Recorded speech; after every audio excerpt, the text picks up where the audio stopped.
Так, вітання всім. Я бачу, що в нас вже 14 глядачів та глядачок, слухачів та слухачок. 15. Будемо розпочинати потрохи. А у вас буде можливість в тих, хто ще не з нами, долучатись в процесі, поки я ще буду казати вступне слово. Отже, всім добрий день. Дякую, що присутні в нас на вебінарі, що знайшли час в ранній вечір середи, посеред буднього тижня, послухати лекцію про історію дерев'яної архітектури Чернігівщини, більш відомої зараз як дерев'яне мережево. А також вітання всім тим, хто буде дивитись цей вебінар у записі. Мене звати Павло Білик, я менеджер проєкту «Відновлюємо дерев'яне мережево» благодійного фонду Archfo.ua. Сьогоднішній захід перший з ряду запланованих в межах нашого проєкту. А отже, друзі та подруги, слідкуйте за анонсами на сторінках наших соцмереж. Хто відмітив відповідне поле в реєстраційній формі, отримає особисте запрошення від нас на прийдешні події.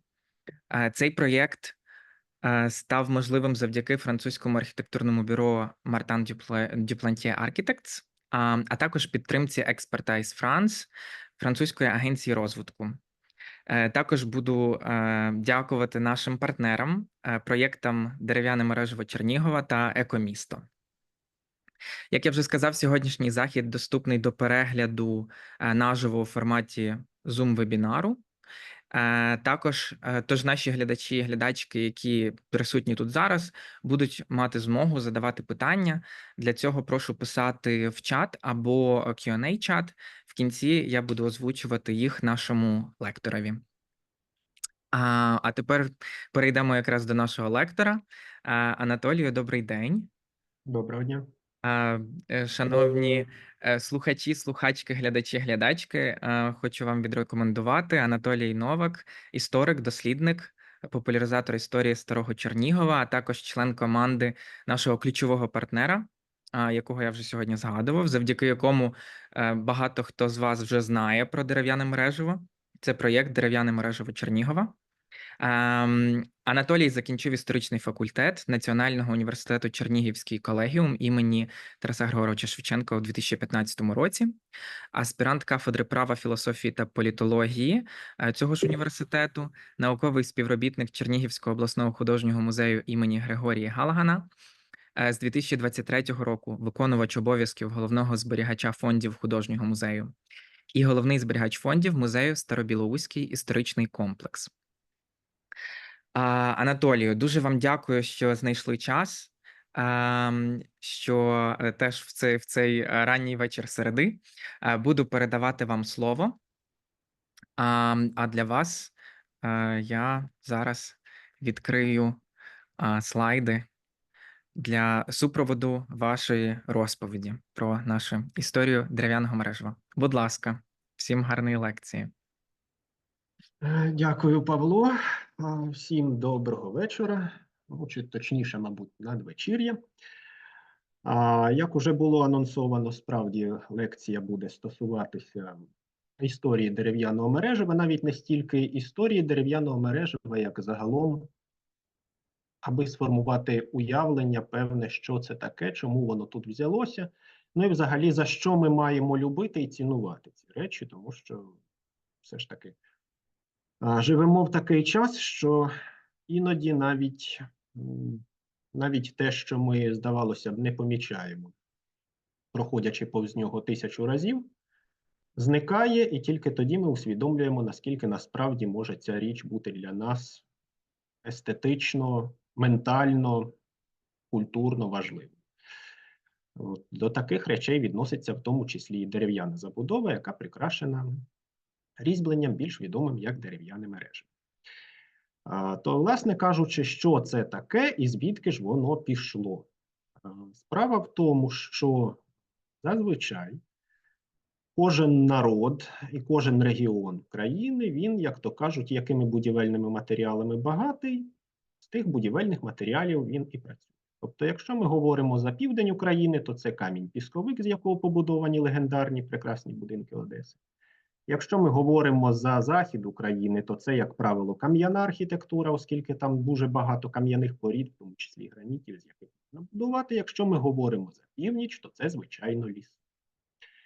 І, відповідно, основним матеріалом для побудови жител із давнини слугував саме ліс. Говоримо за Чернігово-Сіверщину і трошечки так, ідучи вглиб нашої історії, можливо, за території, які зараз перебувають в складі Білорусі, в складі Росії. Цікаво також те, що, наприклад, ми не можемо сказати достеменно, чи прикрашали наші далекі предки слов'яни свої будинки таким різьбленням. Ми можемо сказати, що таке різьблення було в ходу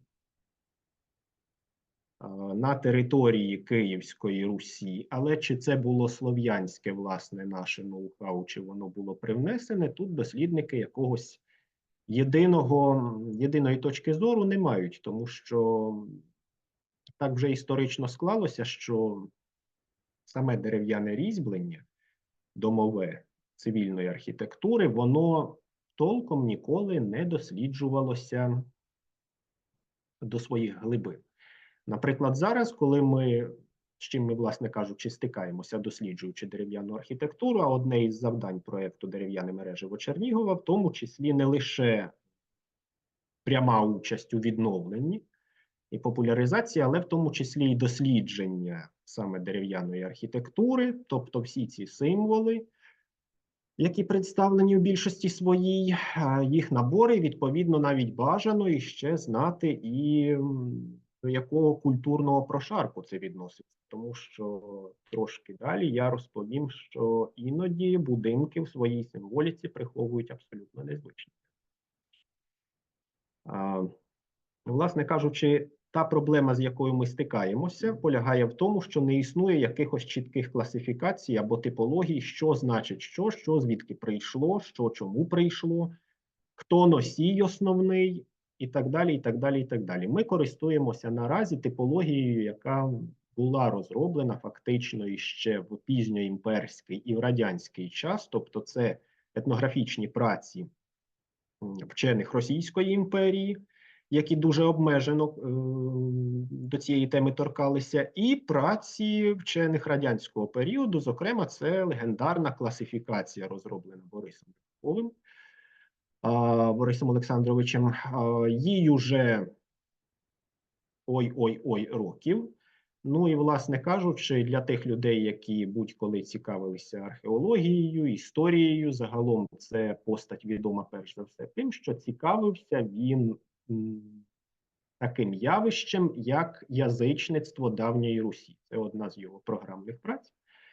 І, власне кажучи, саме в рамках цієї програмної праці, і саме в рамках цієї ідеї дослідження язичництва Рибаков побудував свою типологію. Тобто будь-що, абсолютно будь-яка прикраса, будь-яка символіка у баченні Рибакова, вона має язичницьке коріння. І тут ми підходимо до тієї теми, що, а власне кажучи, що ми розуміємо під поняттям язичництва. Тобто, ми можемо вважати язичництвом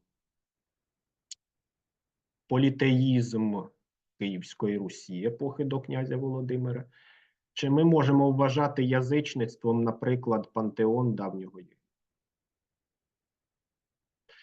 Чи ми можемо вважати язичництвом, скажімо, скандинавські вірування?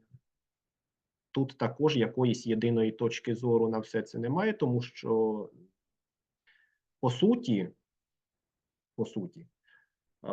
будь-яка релігія, ну, навіть з якоїсь точки зору, можна, можливо, крамольну річ скажу, але розглядається певними категоріями філософів, навіть така точка зору, що в християнстві теж язичництво. І можна вважати християнство язичницькою релігією з наявністю місцевих святих, з наявністю різноманітних об'єктів шанування місцевих і більш укрупнених і так далі, і так далі, і так далі. Тобто це все, зрештою, нас виносить, знову ж таки, у ті прояви давніх вірувань, такі як шаманізм, тотемізм, анімізм, власне кажучи. Ну і можна сказати, що наскільки б далеко ми не відходили від язичництва, воно нас все одно наздоганяє.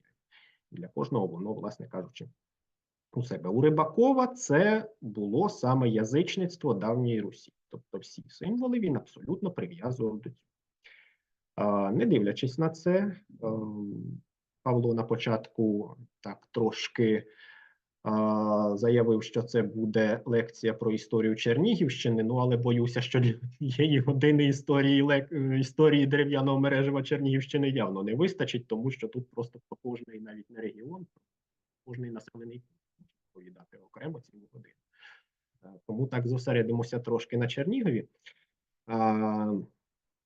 Наприклад, існують такі речі, як символіка оберегова і символіка заклична. Тобто це два великі ті корпуси, які, власне кажучи, і становлять основу всіх тих декоративних елементів, що їх ми бачимо на більшості будинків, навіть зараз скажу, до 1890-х років.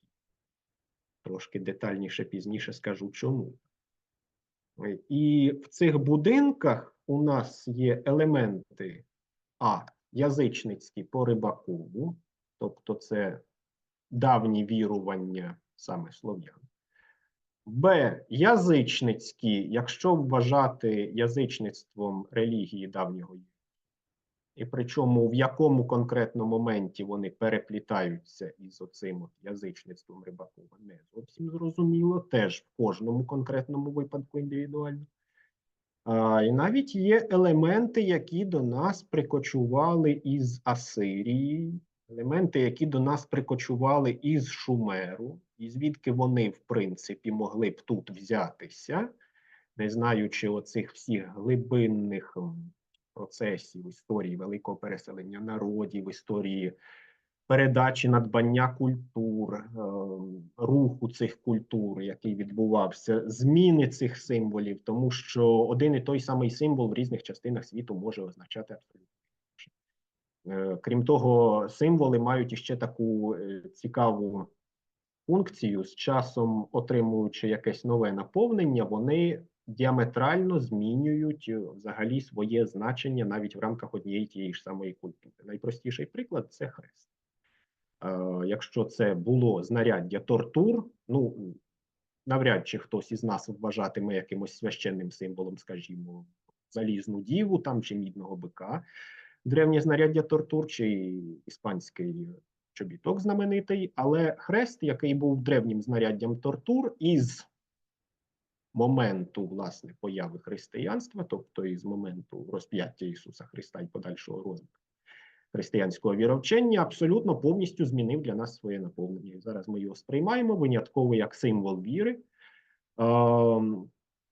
символ святості, ну і, власне кажучи, як елемент, який вирізняє християн з поміж інших сучасних релігій.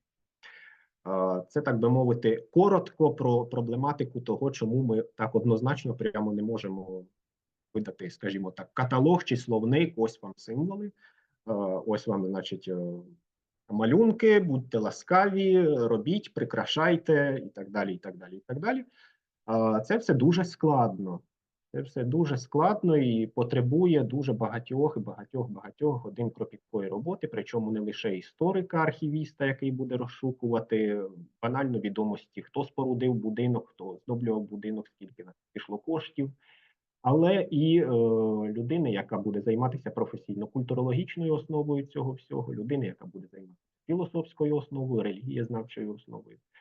З цим пов'язані великі труднощі. Тому, власне кажучи, ота задача, яку на себе взяв проєкт «Дерев'яне мережево Чернігова», ну і, власне кажучи, частинку невеличку, якої виконую я, це задача, м'яко скажемо так, титанічна. Титанічна і не завжди посильна, але ми стараємося. Ну і, власне кажучи, перейдемо, мабуть, до самої основної вже нашої сьогоднішньої теми, це, власне, історія появи і розвитку. Прошу, будь ласка, наступний сайт. Да. Ось це, власне кажучи, те явище, яке у нас яскраво ілюструє те, що називається квартирний вопрос «Іспортил москвичей», як у відомого класика. Ну, але, власне кажучи, квартирне питання в даному випадку зіпсувало скоріше пам'ятки архітектури.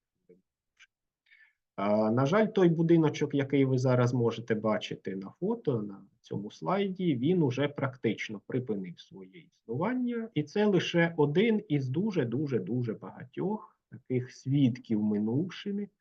Будинок кінця 19 століття, який, як бачите, колись був дуже красиво оздоблений.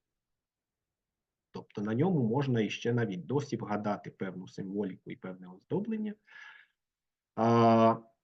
Звичайно, що люди небайдужі, проходячи повз все це, завжди відчувають певний сердечний біль.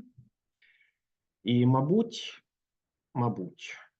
виходячи з цього, я можу сказати, що люди, які беруть на себе сміливість якось піднімати цю архітектуру, відроджувати її, навіть просто робити так, щоб про неї не забули, це в певному сенсі люди святі. Це і архітектори, і активісти, і краєзнавці. Ну і, власне кажучи, ось одна із таких будівель колись подвигла мене на те, щоб почати свої власні дослідження в царині дерев'яної архітектури і дерев'яного оздоблення будівель саме міста Чернігів. Сталося це далекого вже нині 2003 року. Тоді Анатолію Новаку було 13 років. І тоді для Анатолія Новака відкрилося таке ім'я, як Андрій Антонович Карнабєн. І ось якось гуляючи по розвалкам книжковим місцевого ринку, побачив Анатолій маленький книжечку, яка називалась «Чернігів. Архітектурно-історичний нарис». 80-го року, здається, випуску. Книжечка невеличка, на 128 сторінок, і прізвище автора Карнабєн. Ну, я думаю, не варто уточнювати, що, звісно, я її придбав. І от з цього, власне кажучи, моменту почалася моя історія знайомства з історією міста, і пізніше це знайомство вилилося в тому числі і з близьким знайомством з історією міської архітектури. А з чим же, власне кажучи, у нас асоціюється початок оцього самого мережі? Оце питання цікавить дуже багатьох, тому що багато хто хоче знати, а власне кажучи, наскільки чернігівське мереживо древнє. Скажу одразу, ніхто не знає. От із тих, хто досліджував, ніхто вам точно не скаже рік, навіть ніхто точно не скаже століття з якого. Свого часу, коли я брався за це питання і ставив собі за мету дослідити, ну, принаймні, з якого моменту починається така традиція прикрашати будинки дерев'яним різьбленням, перше, що мене зацікавило, а з якого моменту, власне кажучи, в Чернігові взялися різьбярі. Ясна річ, що епоху давньої Русі середньовіччя ми не беремо, тому що фізично просто де ми і як ми це дізнаємося, можемо лише припустити за якимись археологічними знахідками, і теж ясна річ, що дерево такого характеру в археології може зберегтися, ну хіба що десь у болотистій місцевості, тобто Чернігів тут явно не підходить. Залишаються писемні документи. Що нам кажуть писемні документи? Вони нам говорять про те, що найдавніший на сьогодні зразок, який несе на собі різьблення, яке можна вважати теоретично якимось домовим різьбленням, це водночас і найстаріша дерев'яна житлова споруда лівобережжя України. Знаходиться вона в місті Чернігів, і багато хто її бачив, і навряд чи хтось скаже, що це найдавніша споруда, якщо не знати точно, що це вона, але якщо зайти всередину, можна побачити цікаву річ. Це так званий сволок, або ж архітектори його також знають за іменем Рігельна балка. Тобто це центральна фактично балка, яка несе на собі всю вагу перекриття. І цей сволок прикрашений різьбленням у вигляді деяких рослинних орнаментів, а також напису. Це будинок Феодосія Углицького 1688 року побудови. Він ще досі, слава Богу, живий, хоча в радянський час старалися його знищити. Ну і, власне кажучи, це єдиний такий зразок, де ми можемо бачити от якесь таке різьблення в домовій архітектурі. Далі у нас починається 18 століття, яке для Чернігова проходить так кволо-вяло. І наприкінці цього століття, в 90-х роках, відбувається велика реставрація Спасо-Преображенського собору, для якого треба зробити нові царські врата, нові шати для ікони, власне кажучи, оновити іконостас. Здавалося б, простеньке діло, але для цього діла наймаються різьбярі, які займаються цим питанням далеко поза. Тобто, власне кажучи, виходить, що своїх немає. Або ж вони якось не володіють цією спеціалізацією. Гаразд, подумав я, давайте тоді заглянемо в прогресивне 19 століття і з'ясуємо, може там десь відповідь є якась конкретніша. Конкретніша відповідь знайшлася. Це був статистично-майновий опис середини 19 століття, 1840-х років, у якому перелічуються всі ті, власне кажучи, ремісники, які були в Чернігові на той момент. Тобто там є пекарі, ковалі, мулярі, кілька столярів, усього кілька, здається, троє чи четверо, і жодного різьбяра. Тобто це, власне, середина 19 століття ми маємо таку картину.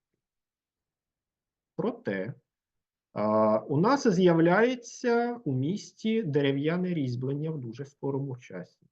І з чим це пов'язано? Дуже багато хто із тих, хто досліджував дерев'яне мережево цього періоду, і, зокрема, ту символіку, яка представлена на найстаріших на сьогодні відомих документально, принаймні, зразках 19 століття, схиляються до такої думки. Вона, звичайно, є дискусійною, але я думаю, що на сьогоднішній момент вона є, мабуть, найбільш правильною, тому що, як не дивно, для Чернігова мода на оздобу будівель саме дерев'яним пропильним мереживом починається практично з того самого моменту, коли в Чернігові починає дуже активно рости юдейська громада. Пов'язано це швидше за все було з тим, що абсолютна більшість тих євреїв, які приїздили до Чернігова, це був період, коли з'явилася знаменита печальна Черкасія, так звана в Російській імперії, і євреям було заборонено жити на територіях східніше певних губерній, куди входила в тому числі Чернігівська. І, власне кажучи, таким чином концентрація цього народу у губерніях західних Російської імперії, вона була пікова в порівнянні з Східною Російською імперією того часу. Основна частина цих людей були потомственними ремісниками, і серед них була дуже велика кількість осіб, які були знайомі безпосередньо з такими професіями, як краснодеревщики, з такими професіями, як столяри, різьбяри, тому що ті, хто гарно знайомий із, наприклад, процесом опорядження синагоги, знають, що для синагоги виготовляється завжди велика кількість меблів, і в тому числі виготовляється така штука, як Арон Койдеш, це знаменита шафа, в якій зберігається Тора. Власне кажучи, виготовлялося це завжди євреями, це нікому не доручається, тому що це така ж свята річ, фактично, як і Тора, ну це як іконостас у церкві, але все серйозніше, враховуючи закони юдаїзму. І на тих елементах, які ми, власне кажучи, можемо прослідкувати, ми бачимо, що так, справді, це може мати річ. Наприклад, якщо ми поглянемо на наступний слайд, ми можемо побачити типове заможне українське житло першої половини середини 19 століття. В даному випадку це садиба Адасовських, величезний садибний будинок, знаходиться в Заньки Ніжинського району. Зараз він, звичайно, не виглядає так, абсолютно інакше, але тут ми бачимо абсолютно таку типову архітектуру. Тобто невеличкі вікна, що було пов'язано з тим, що взимку має бути тепло, а у великому будинку, якщо ще й вікна великі, уявіть, треба спалити все. отопити. Парадний ганок на 4 колони, стандартний мезонін з віялоподібним вікном. Ну, власне кажучи, таку архітектуру ми можемо побачити і на значно старішій садибі в Покорщині. Таку архітектуру ми можемо побачити навіть на багатьох ілюстраціях гоголівських творів, скажімо, там старосвєтські поміщики або що. Ну і, власне кажучи, найбагатші будинки на той час виглядали ось так. Якщо подивитися на це, ми не побачимо жодних якихось архітектурних прикрас, які б вказували нам на те, що от дерев'яне мережево, воно десь тут з'являється. Хоча люди заможні могли собі це дозволити. Але в той же самий час це не означає, що його зовсім не було. Наступний слайд, будь ласка. Ось, власне кажучи, тут трошки так може поганувато буде видно, але видно. Це сухарики, так звані. Це, власне кажучи, будівля, яка гарантовано старіша за 1850 рік. І ми бачимо, що таке опорядження – це було єдине, що було доступне на той час. Воно надзвичайно простеньке, воно не несе в собі якоїсь там символічної частини, воно не несе в собі декоративної частини, не несе в собі парадності.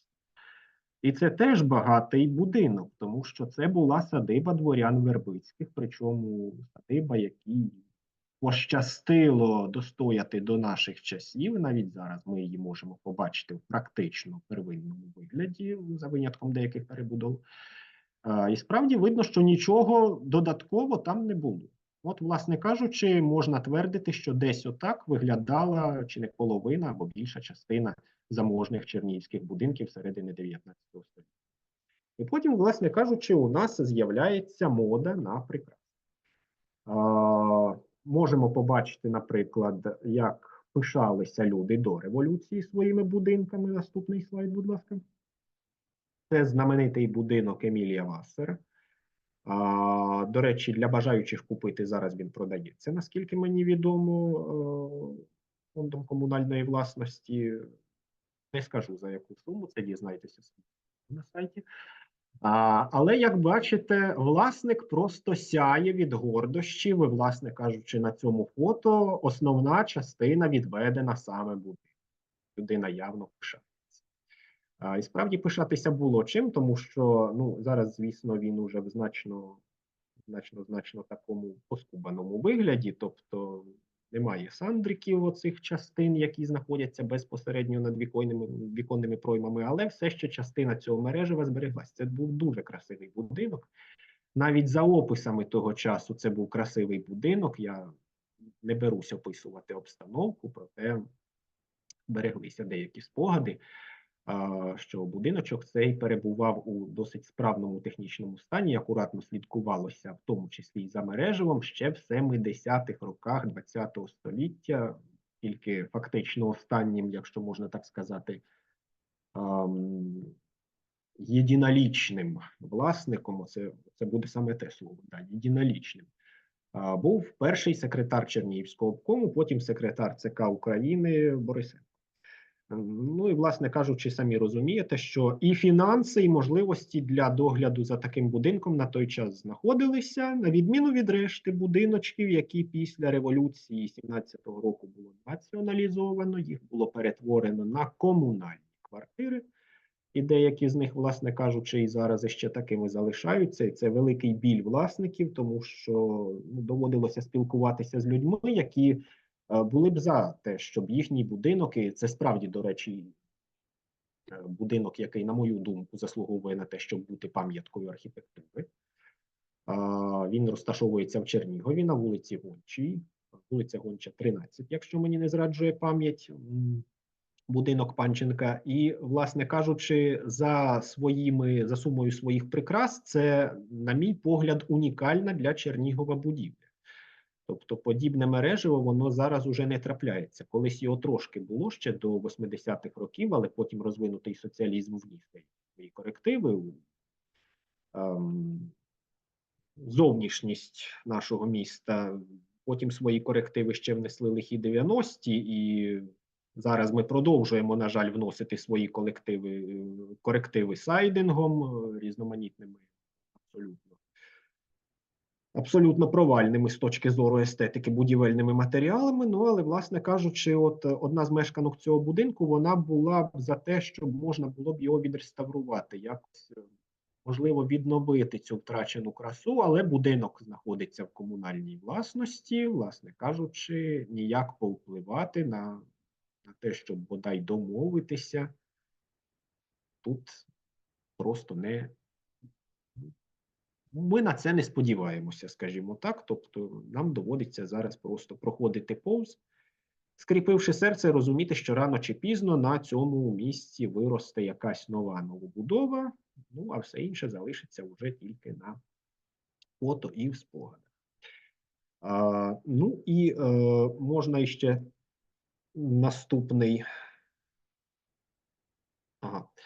А оце, власне кажучи, приклад того, як мережево збереглося, і зараз, слава тобі, Господи, цей будиночок власники трошки доводять до тями, тобто є ж такий шанс, що він доживе.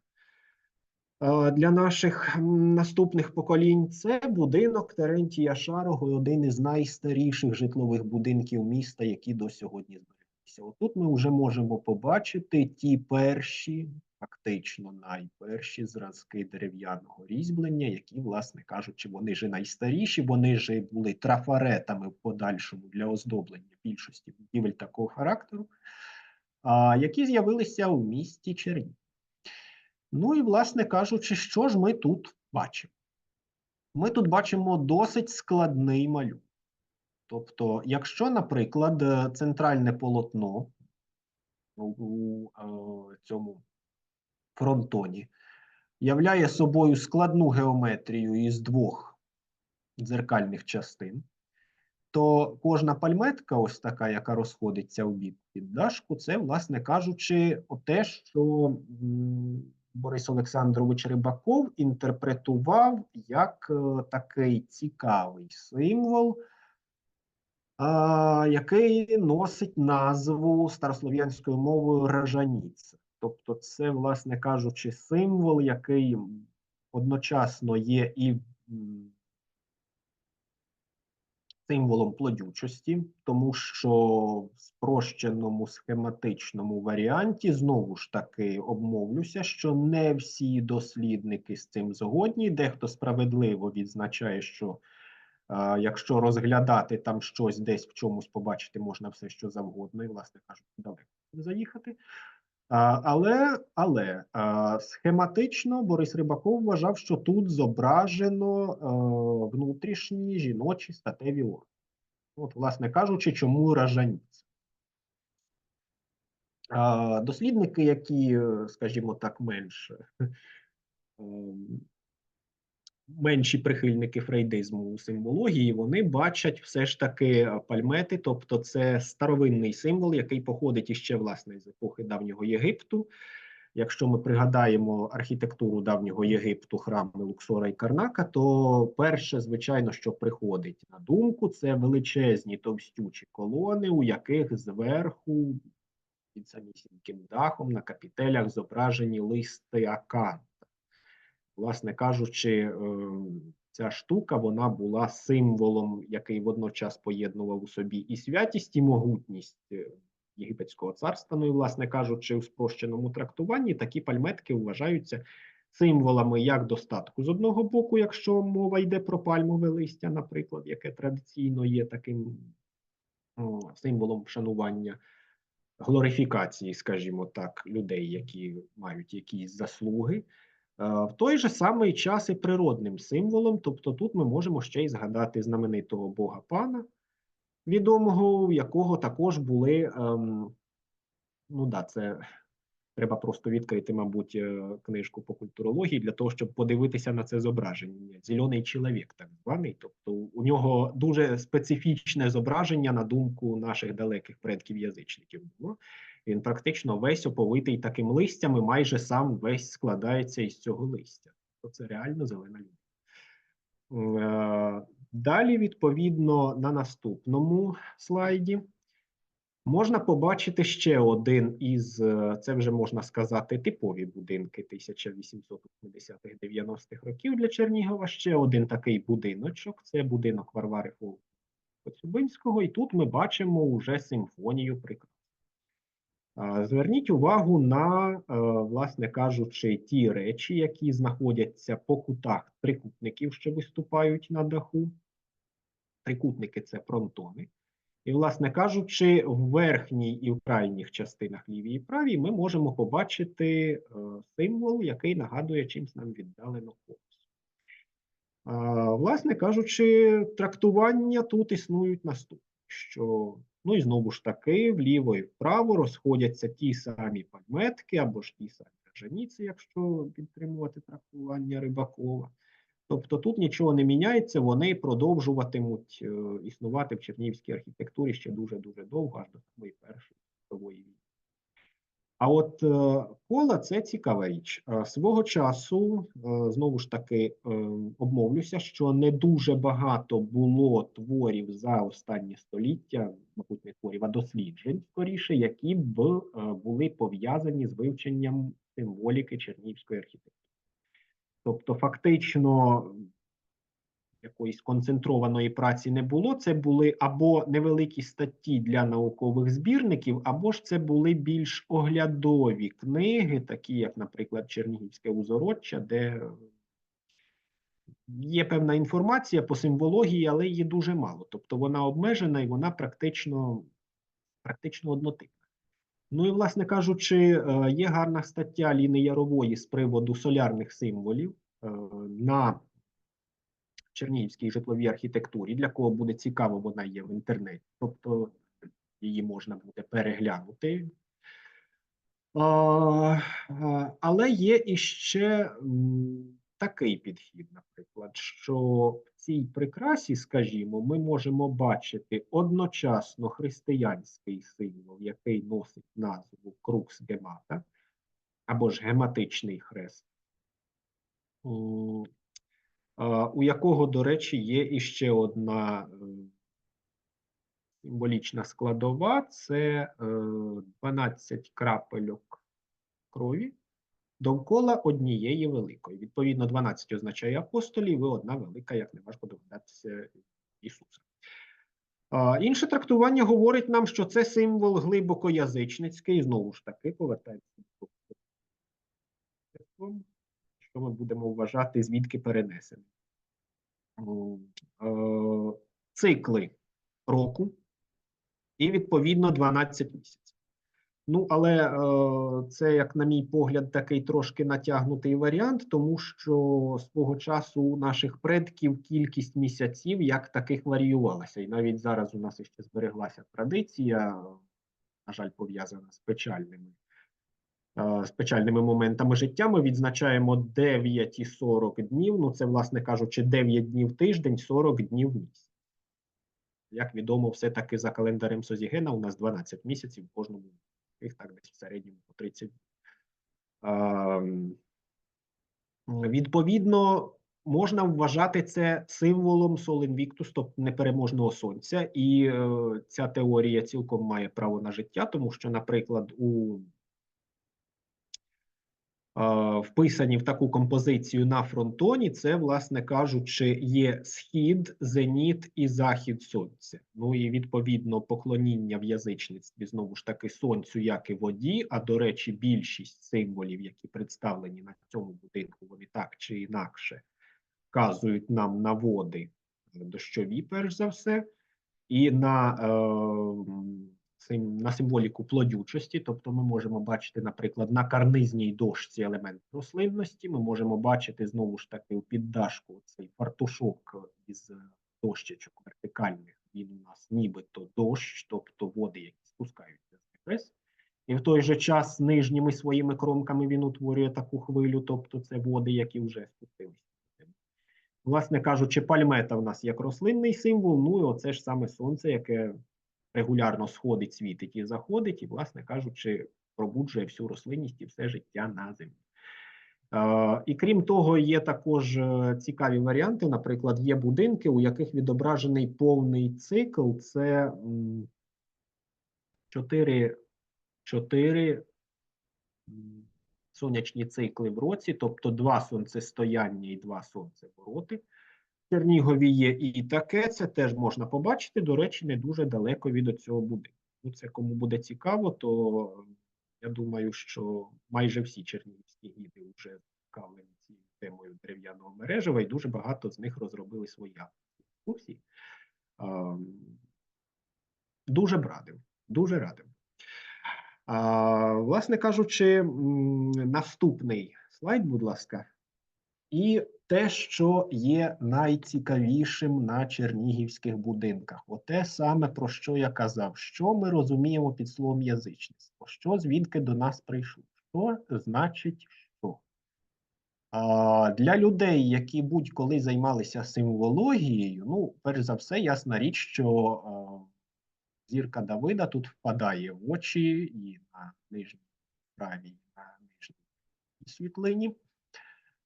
Але якщо звернемо увагу, наприклад, на нижню світлинку справа з зелененьким віконцем, то побачимо ще одну цікаву річ. Під дашку знаходяться стилізовані зображення якорів. Тобто складається таке враження, що це справді маленькі якорці. А як цей символ, який за своєю семантикою є не лише ровесником, але і прямим колегою знаменитого символа Іхтіос, тобто риби, і, власне кажучи, символу християнства, точно так само цей якорець теж має християнську етимологію свого походження, як він узгоджується із шестикутною зіркою, а ще якщо ми порахуємо в цьому солярному символі з шестикутною зіркою кількість зірочок довкола, у нас буде абсолютно, скажімо так, повне збентеження щодо того, що, власне кажучи, власник оцим всім набором символіки хотів би сказати тим, хто дивиться на це. Дам маленьку підказку, швидше за все нічого. Чому? Тому що майстри в переважній своїй більшості, які робили такі прикраси, вони брали просто ті набори символів, що були їм відомі. Тобто, звичайно, ті артелі, які складалися із єврейських робітників, їм дуже гарно була відома орнаментика і символіка синагоги. І от, власне кажучи, на лівій чорно-білій світлині це віконце ще існує, трошки далі буде слайд, ви побачите, де конкретно існує, я думаю, що багато хто здогадається.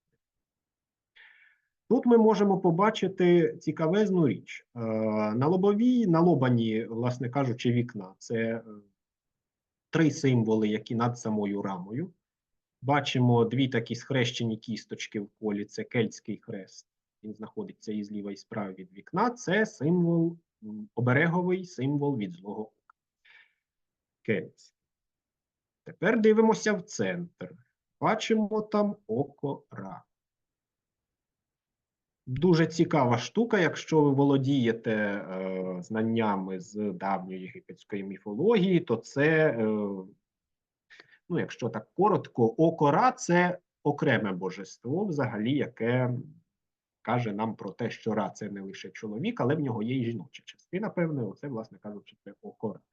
І воно ж, власне кажучи, і окремими богинями навіть представляється. Воно має дуже потужні захисні властивості, але для того, хто не розбирається у, ну, скажімо так, не розбирається у тонкощах того, як взаємодіяти з цим предметом, воно починає набувати руйнівних властивостей. Це якщо ми говоримо за давню Єгипет.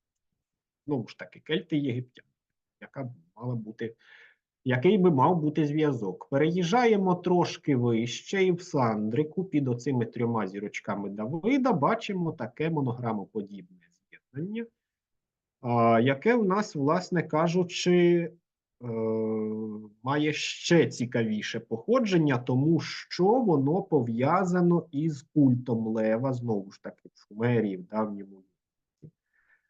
Лев був не просто твариною, яка уособлювала владу, Лев був божественною твариною, власне кажучи, можна пригадати всі безкінечні зображення крилатих істот у Шумерії, безкінечні зображення лапи хвостів левів, які нас зустрічають, наприклад, на петрогліфах в храмах Єгипту, вважалися священними навіть зображення певних частин лева, зокрема хвоста. Ну і от, власне кажучи, оце все переплетіння, яке ми тут бачимо, його можна в тому числі інтерпретувати як сплетіння хвоста лева. Ну і, власне кажучи, якщо ну дуже підключити уявлення, то й самого лева ми тут, в принципі, зможемо якось розглядати. Ну, це якщо дуже сильно підключимо уявлення. Тому що для кожного дослідника це, власне кажучи, проблема. Знову ж таки, побачити можна все, що завгодно, і цікаво, як далеко в цьому питанні зайдеш. І центральне віконечко прикрашене зооморфними мотивами, власне кажучи, на самому сандріку вони є. Вони нам з одного боку нагадують птаху Фенікса, і, власне кажучи, так це інтерпретувалося, наприклад, Андрієм Антоновим Карнабєном. З іншого боку, вони нам нагадують про знаменитого чернігівського звіра. Однак тут тільки нагадують, тому що про існування, власне кажучи, цього чернігівського звіра стало відомо досить пізно, і звідки б йому взятися в уявленнях тих майстрів, які робили цей будинок, сказати складно. Третій варіант, тому що ці істоти нагадують іще одночасно і голубів, і для декого навіть нагадують пів. Не знаю, як щодо півників, на голубів мені якось теж не дуже схоже, більше схоже на скандинавського дракончика Халу. Ну, але тут теж, як то кажуть, залишається поле для фантазії, що це могло бути. Одне ясно, що цей елемент є не лише декоративним, але він ніс в собі, вочевидь, і якусь оберегову структуру. Ці речі називаються апотропейон або апотропей. Апотропей – це, власне кажучи, і є такий от символ зображення, як правило, або тваринки, або якоїсь тотемної істоти, можливо, навіть не завжди істоти реальної, яка призвана саме оберігати, захищати і закликати оселю добру. І їх по чернігівських будинках дуже багато в різних видах і навіть дуже стилізованих. Тобто, якщо ви точно не знаєте, що це, але виглядає воно якось так заплутано, красиво і, скажімо так, дивно, то, скоріше за все, ви бачите саме апотропей. Далі, будь ласка, наступний слайд. Спробую коротенько зараз по тому залишку архітектури, який лишився. Власне кажучи, на початку ХХ століття на зміну цим традиційним міщанським і дворянським вподобанням приходить архітектура дечим упорядку. Пов'язане це було з тим, що в 90-ті роки 19 століття прокинувся югендстиль.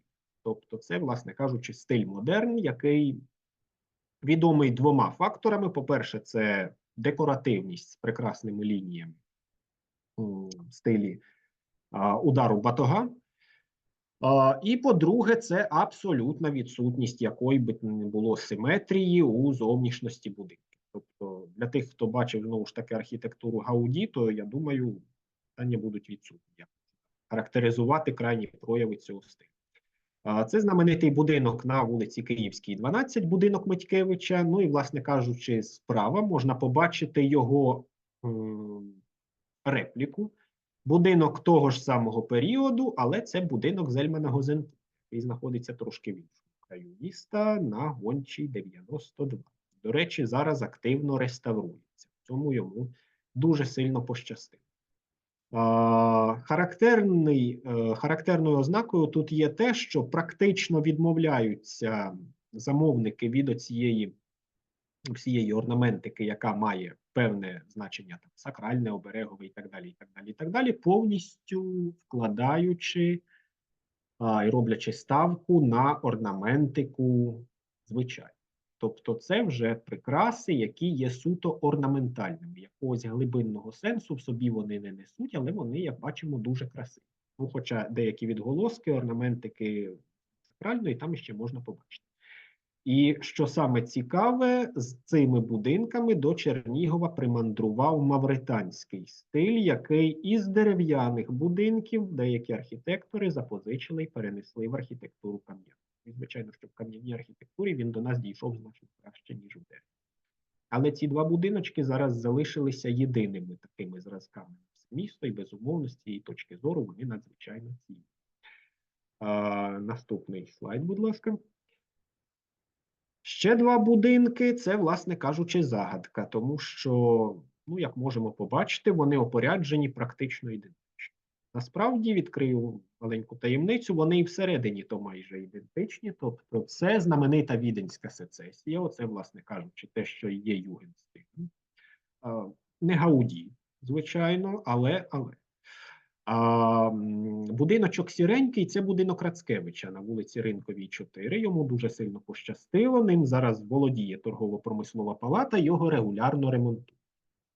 Чи був на ньому мансардний поверх свого часу – велике питання.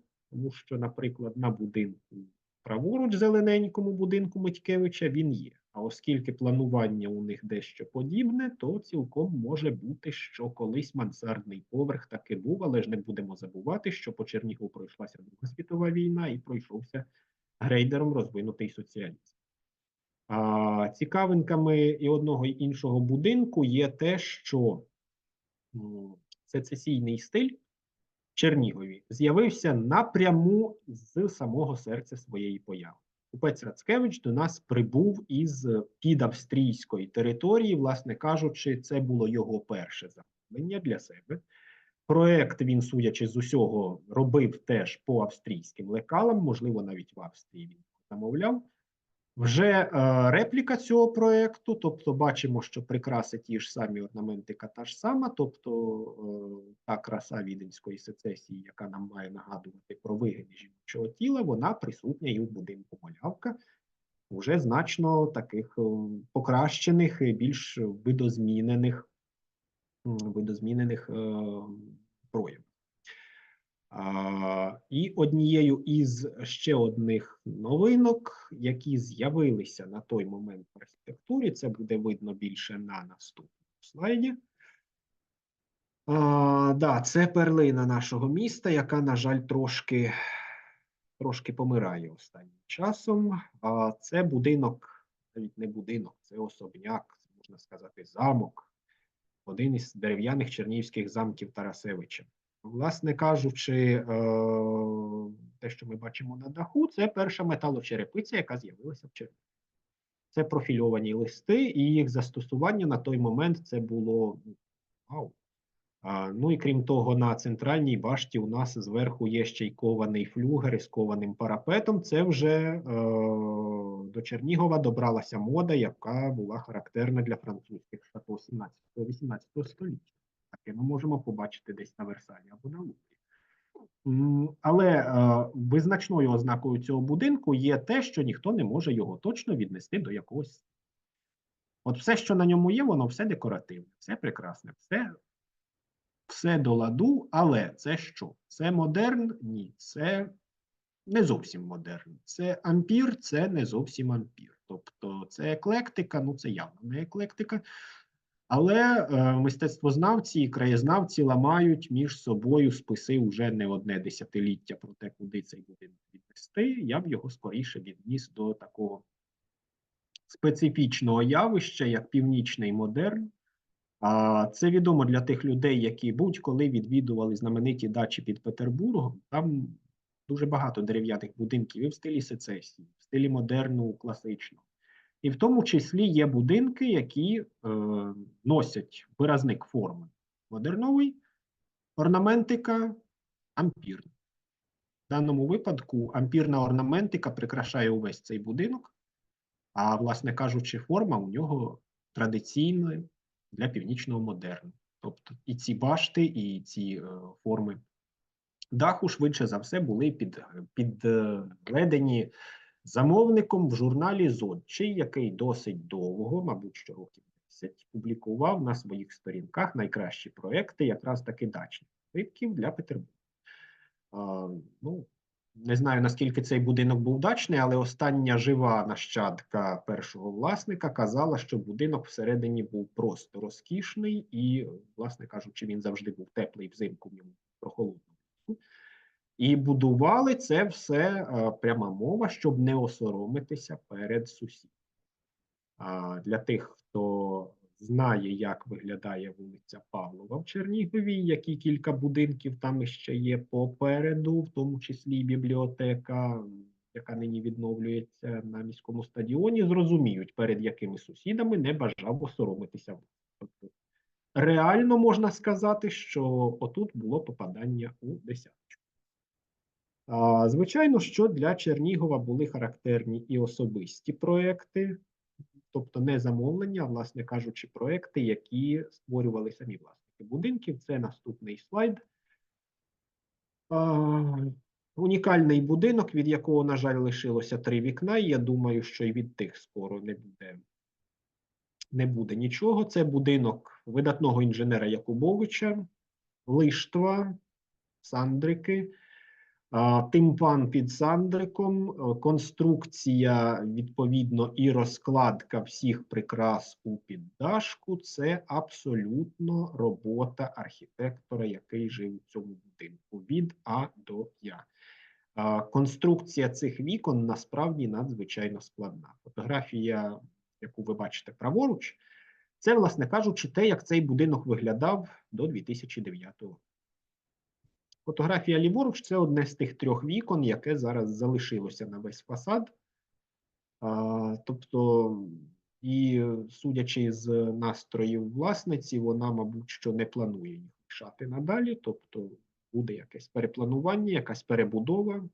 Можливо, не буде. Але в будь-якому випадку доступу до оглядин цього будинку наразі немає. Тобто, можна лише подивитися на нього на фотографіях і уявити, який це був красень свого часу, коли він тільки будувався. Таких, до речі, проєктів, які будувалися за власне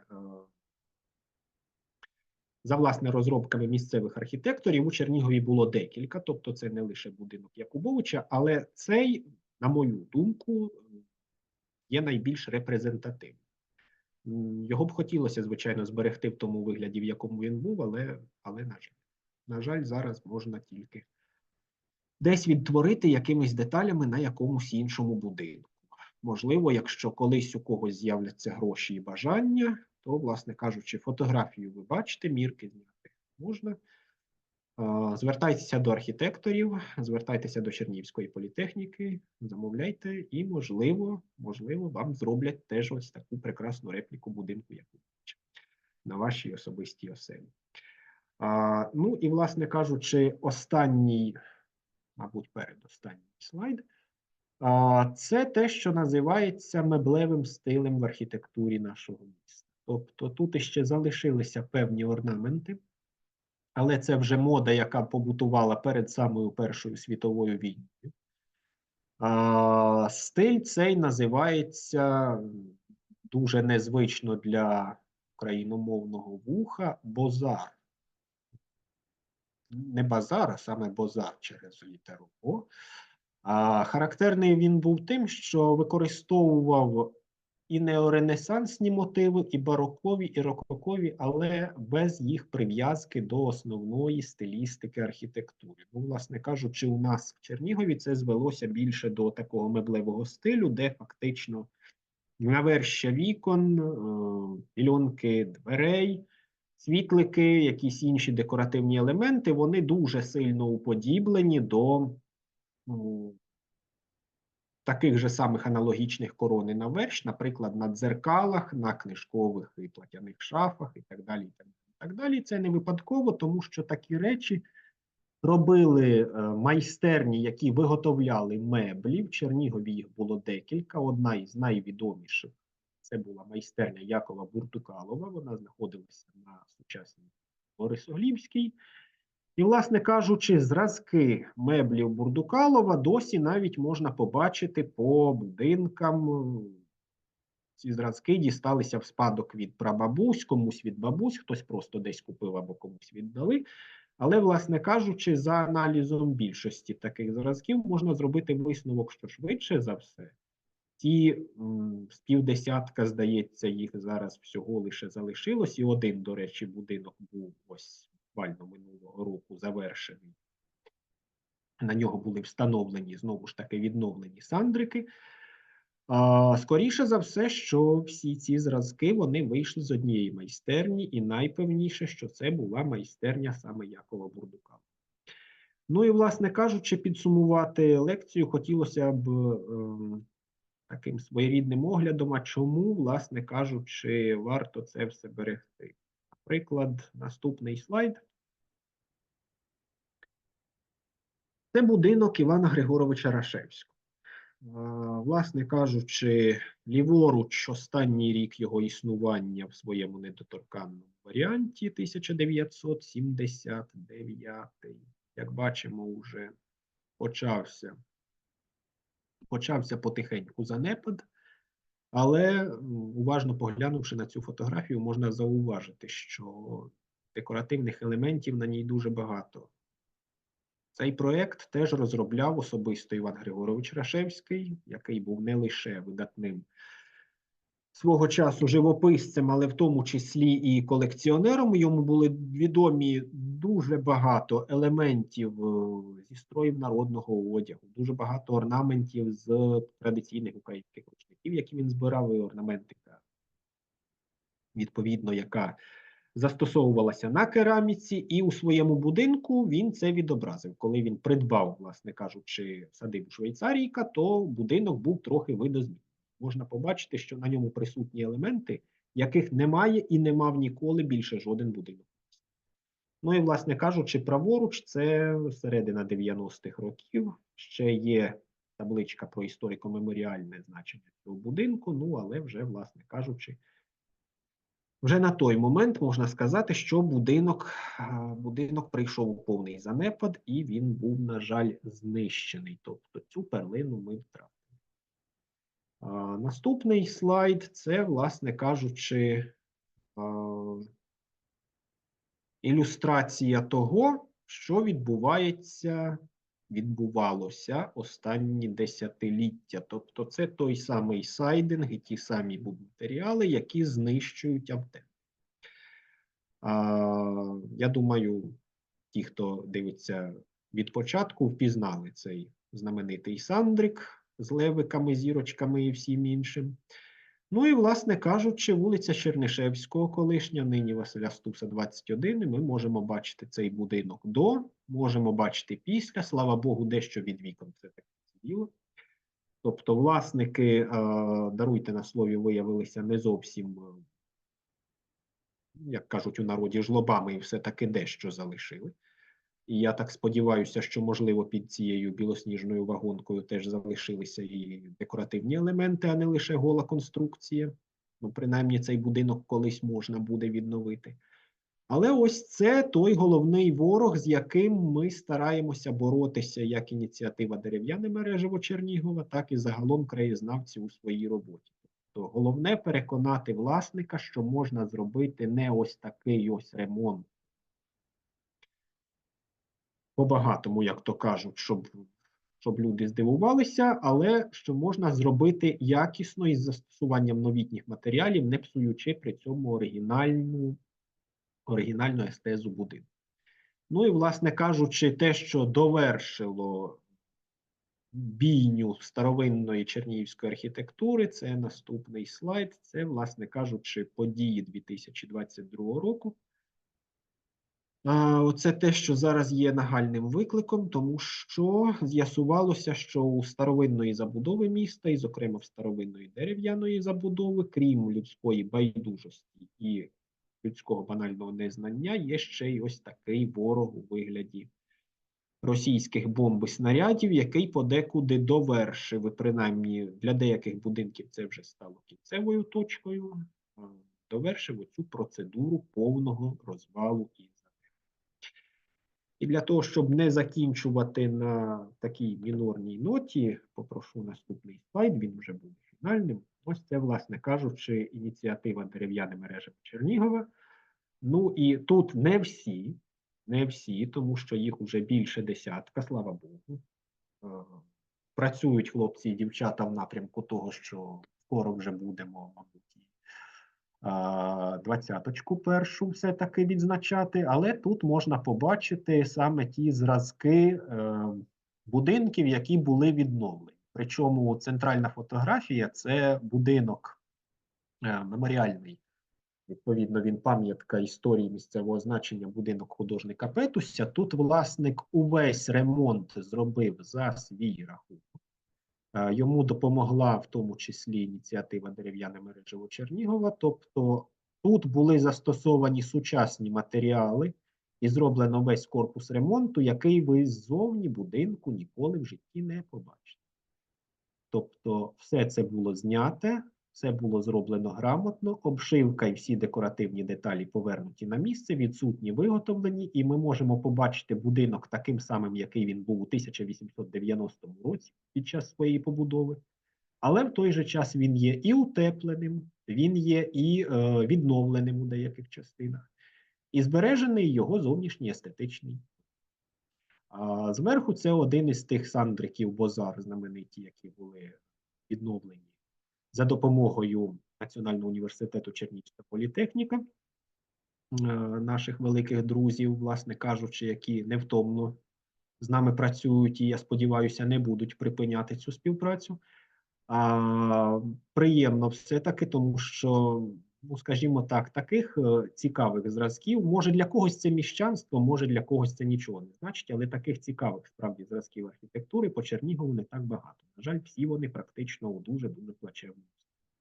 І те, що вдається хоча б щось вихопити із цього мороку, це, власне кажучи, знову ж таки, велика заслуга тих хлопців і дівчат, і тих викладачів політехніки, ну і, власне кажучи, можливо, і нас, як громадянського суспільства. Я сподіваюся, що все-таки це показник того, що ми якось ростемо на цьому, ми якось розвиваємося, що ми якось відомо.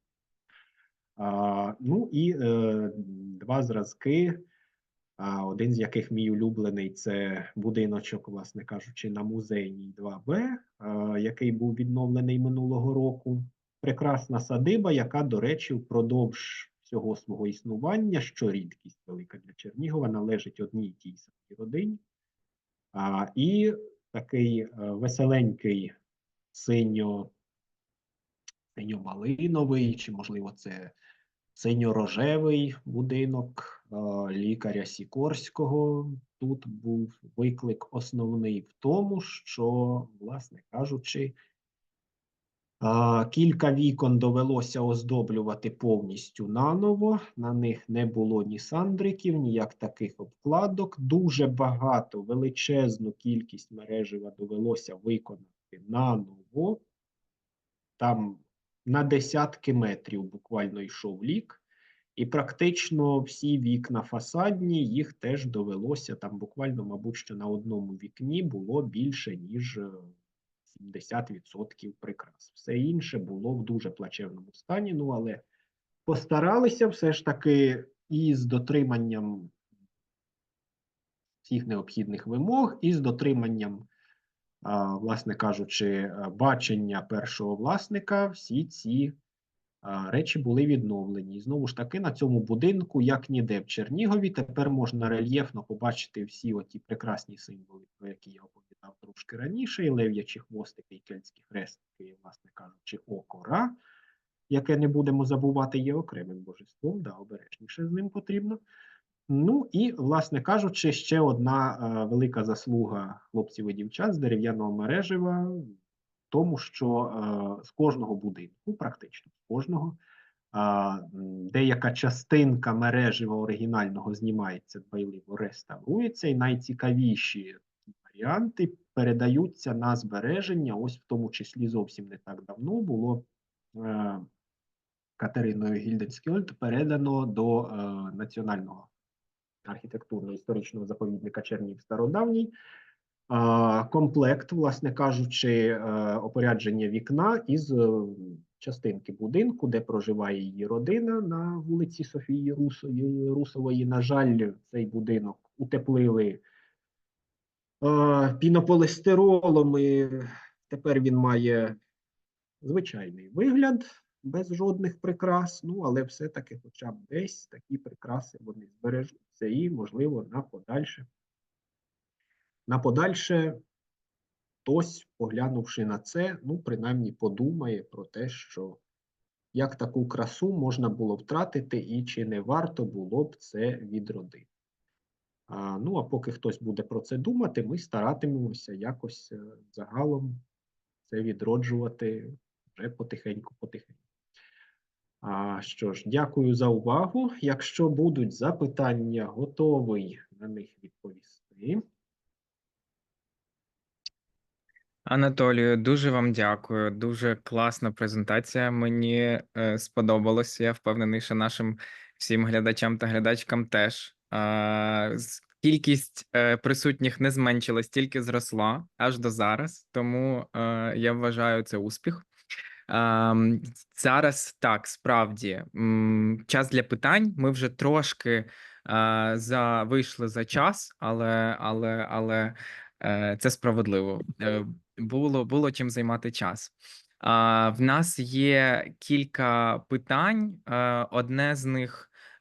Як можливо доєднатись до вашої ініціативи? Я, мабуть, зразу відповім, що дякую нашим партнерам за те, що допомагають нам з проектом «Дерев'яна мережево Чернігова». І закликаю вас підписуватись на їхній інстаграм, слідкувати за їхніми проєктами, їхніми робітнями, до яких ви можете і долучатися по анонсах, а також загуглити просто «Дерев'яне мережево Чернігова». Перший сайт, який видасть вам у стрічці, буде їхній сайт з галереєю найцікавіших будівель, а також ініціатива картографує багато яких об'єктів в Чернігові та області. Ви можете проглянути, кому цікаво. Тому, якщо Анатолій має що додати стосовно доєднатись до ініціативи, чи можна ще якось доєднатись до ініціативи? Можна зафрендитися у Facebook, сторіночка, там, власне кажучи, і анонси, і звіти про толоки, які відбуваються. Ну і знову ж таки можна на цій же сторіночці написати приватну адміну. Я думаю, що якщо є таке бажання, то ми завжди тільки раді, щоб команда поповнювалася. Тому що, ну і власне кажучи, якщо бачите, що десь велика кількість хлопців і дівчат з фенами, болгарками стоять і відшкрібають стару фарбу від будинку і щось там намагаються відновити, скоріше за все, це дерев'яне мережево, підійдіть, попитайте. Підійдіть, попитайте, допоможіть. Так, супер. Маємо таке питання. Наскільки цінне мережево для чернігівців? Треба про це питати чернігівців, тому що є, власне кажучи, люди, які досить справедливо заявляють, що я живу в цьому будинку, мені холодно, я хочу теплий будинок, нащо мені ці, власне кажучи, дрова, мені потрібно тепло, тобто мені потрібно житло. Ну, скажу так, просто, скажімо так, зі своєї дзвіниці, як людина, яка теж живе у приватному будинку. Так, мені теж потрібно тепло, звичайно. Але якби я мав будинок так розкішно оздоблений, як ваші, наприклад, будинки, то я б, мабуть, знайшов якийсь спосіб зберегти те, що є, і утеплитися в той же самий час. Ну, або завжди є вихід продати комусь і купити комфортабельну квартиру, де є економне опалення, і буде вам тепло. Зрештою, ви не зобов'язані в цьому будинку жити, оскільки, ну, якщо вже грубо підходити до цього питання, то більшість таких будинків вони забрані в своїх власників абсолютно недобровільно, і потім, ясна річ, населені іншими людьми, які ось тепер отримали це все в спадок, в тому числі і продукти. Щодо того, наскільки мережево цінне, я, мабуть, не буду дуже оригінальним і не буду розводити таку демагогію з поясненнями, що цінність полягає в тому. Я, мабуть, скажу простенько відомою досить фразою Черчилля, якого свого часу питали, за що ми воюємо, на що отримали відповідь: складемо зброю, тоді дізнаємося. Якщо такі ініціативи, як дерев'яне мережево Чернігова, складуть лапки трошки і почнуть займатися якимись іншими проблемами, а повірте, в кожного з нас свої роботи, в кожного з нас свої якісь тривоги, в когось військова служба, в когось робота там в музеї, в когось IT, в когось іще щось. Тобто люди витрачають свій особистий час і свої особисті сили абсолютно задарма на те, щоб зробити щось важливе в історичному, перш за все, контексті. Ну, мабуть, для них це важливо в такому. Чому це не важливо для решти чернігівців? Почніть щось робити, і, можливо, ви усвідомите важливість. Тобто, справді, якщо все це зникне, то, мабуть, тільки тоді можна усвідомити важливість цього. Точно так, як зник великий пласт культури української ХХ століття, великий пласт культури української 19 століття був переінакшений, перероблений, йому були надані інші якісь смислові речі, і в результаті зараз ми кажемо, а де та українська культура? Ну, ось подивіться, там ось є культура Польщі, культура Праги. А де українська культура? Вибачте, а де діамантові сережки моєї бабусі? Чому француженки у якоїсь там є, перстень діда, сережки бабусі, картина прапрадіда, там, не знаю, шпага гвардійця кардинала, там якась від далеких родичів. А в нас максимум, що є, це старі фотокартки наших дідусів, бабусь, у когось із горсточка медалей із Другої світової війни. Все інше де? Все інше воно було розміняне під час голоду на те, щоб, власне кажучи, банально родина не померла. Ну і так далі, і так далі, і так далі. Це елементарно. Те, що стосується, наприклад, великої такої якоїсь власності, як меблі, будинки, мені, наприклад, важко уявити, що відчували ті люди в 17-му році в революцію. Але я думаю, що мені в той же самий час і легко це уявити, бо я це ж саме відчував у 22-му році весною. Я сидів і думав, як я оце все кину, що тут буде, такого я це полишу, з чим у мене це все залишиться. Ну і, власне кажучи, така ж думка у мене і щодо важливості дерев'яного мережа. Якщо воно зникне, то ну, а чим тоді буде особливий Чернігів? От якось так.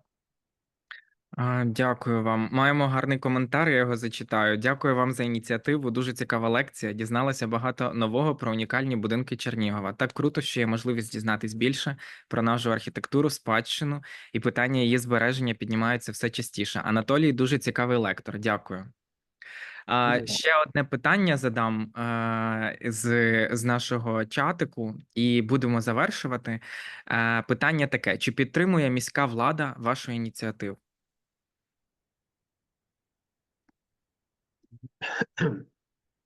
Ну, скажімо так, вона не шкодить. Ну, от, Інколи це достатньо цінно. інколи це да, більше, ніж просто підтримує, тому що підтримувати можна по-різному. Скажімо так, свого часу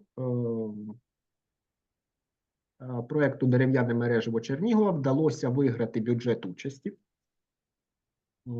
І спільно з телеканалом «Дитинець», ну, якщо ми питаємо про владу Чернігова, да, то не будемо заглиблюватися, що там кому належить і так далі.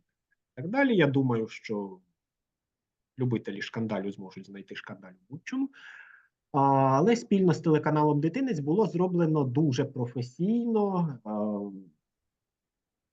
цикл з 20 відео про ну, такі ну, можливо, вони не най-най-най, але ну, принаймні, як це обрано, було 20 таких будинків Чернігова. Туди увійшли і будиночки, які сьогодні були в презентації, тобто ті ж самі будинок Мулявка, той же самий будинок Сікорського і так далі, і так далі. І, відповідно, ну, от на цьому, мабуть, підтримка, якщо це можна назвати підтримкою, все. Що це була швидше не підтримка влади, це була підтримка містян, які, так би мовити, повірили в це, дали свій голос, підтримали, і цей проєкт він виріс. Щодо місцевої влади, ну ось, наприклад, наскільки мені відомо, до речі, я не знаю, можна це розголошувати чи ні, але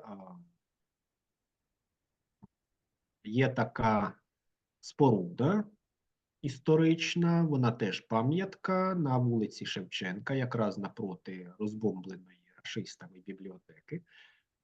Це теж бібліотечна споруда Шевченка 54, якщо мені зраджує пам'ять адреса.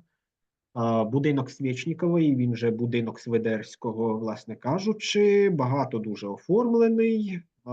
Проблема була у бібліотекарів з тим, що вони дуже хотіли відновити цей будинок, і дерев'яне мережево взялося допомогти, вже були зняті заміри, вже почалася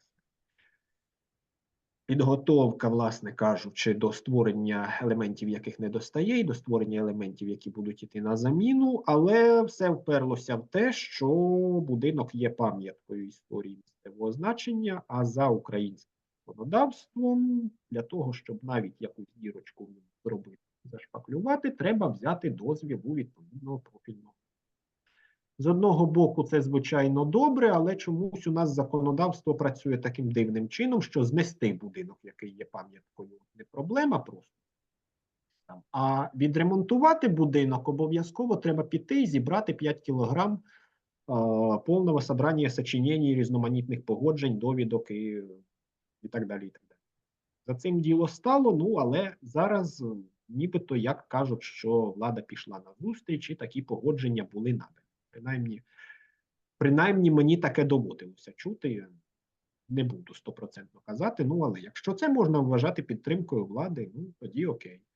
Поки що єдиним аспектом підтримки влади стало те, що влада в особі певних органів туризму взяла оцю всю ініціативу, пов'язану з дерев'яним мережевим архітектурою, і так інкорпорувала в програму туристичного розвитку. Ну, тобто, не прийдіть, ми з вами поговоримо, там якась колаба і так далі, і так далі. Ні, просто взяли і інкорпорували. Ну, нехай хоч так. В принципі, ми, то кажуть, люди не горді, тобто можна і так, якщо це буде викликати зайвий резонанс, зайву зацікавленість, то нехай так. Ну, але, ну ж таки, якщо це вважати підтримкою, то так, влада нас. Анатолій, дякую вам за відповіді, дякую вам за лекцію. Для наших глядачів та глядачок нагадаю, що з нами був Анатолій Новак, історик, дослідник, популяризатор історії Старого Чернігова, а також член команди ініціативи проєкту «Дерев'яне мережево Чернігова». І для всіх нагадую, що цей захід буде також доступний для перегляду у записі. Можете поширювати його зі знайомими та друзями. А також прошу слідкувати за нашими наступними заходами на соціальних мережах. В нас закликаю ще раз підписуватись на ініціативу «Дерев'яне мережево Чернігова» та долучатись до їхніх проєктів. Цей проєкт «Відновлюємо дерев'яне мережево» стає можливим завдяки архітектурному бюро Martin Duplantier Architects та підтримці Expertise France, французької агенції розвитку, а також завдяки нашим партнерам. Першого ми згадували вже неодноразово – дерев'яне мережево Чернігова, а також екомісто. Всім дякую за увагу. Анатолій, дякую вам. Всім безпечного вечора середи. Все, до наступних зустрічей. Побачимо. До побачення.